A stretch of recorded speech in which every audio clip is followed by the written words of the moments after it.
कितनी बार हम इरादा करते हैं कल से उठूंगा, जुमा से शुरू कर, आज से एक भी नमाज मिस नहीं करूंगा, लेकिन फिर भी हम रुक जाते हैं। एक आदमी ने इरादा किया कि वो तहज्जुद पढ़ेगा। ठंडी हवा, खामोश रात और उसके कदम मस्जिद की तरफ, मगर रास्ते में कीचड़ में फिसल गया, कपड़े गंदे हो गए। उस पल सोचा, अरे कपड़े गंदे हो गए, अब कौन जाके बदलेगा, कल पढ़ लेता हूँ। मगर उसके दिल ने कहा, नहीं, इरादा किया है तो पढ़ना जरूरी है। मैं वापस जाऊंगा, कपड़े बदलूंगा और फिर आऊंगा। कपड़े बदले, फिर से चला दूसरी बार, फिर से जमीन ने उसे गिरा दिया। इस दफा दर्द ज्यादा था और ख्याल फिर आया, अब फिर जाके कपड़े बदलूंगा तो तहज्जुद का वक्त खत्म हो जाएगा। लेकिन वो फिर उठा, सिर्फ एक जज्बा, शैतान कितना भी रोके मैं रुकूंगा नहीं। तीसरी दफा जब उसने दरवाजा खोला, अंधेरों में एक अजीब शख्स खड़ा था, चेहरा छुपा, हाथ में छाता, आवाज गहरी, चलो तहज्जुद का वक्त खत्म हो रहा है, मैं तुम्हें छोड़ कर आता हूँ। वो परेशान हो, तुम कौन हो भाई? अजनबी बोला, चलो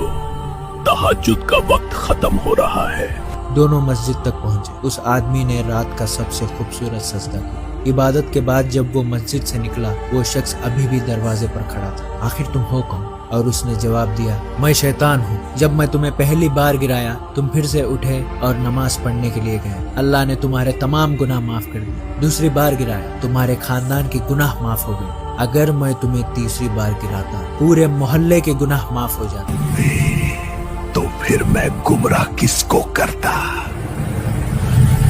उस रात यकीन हो गया, शैतान हमें गिराने की कोशिश करता है, लेकिन हमारी हिम्मत और ईमान उसे भी जलील कर देते हैं। इसलिए अगर नमाज का इरादा किया है तो टालो मत, हो सकता है एक सजदा सब कुछ बदल दे।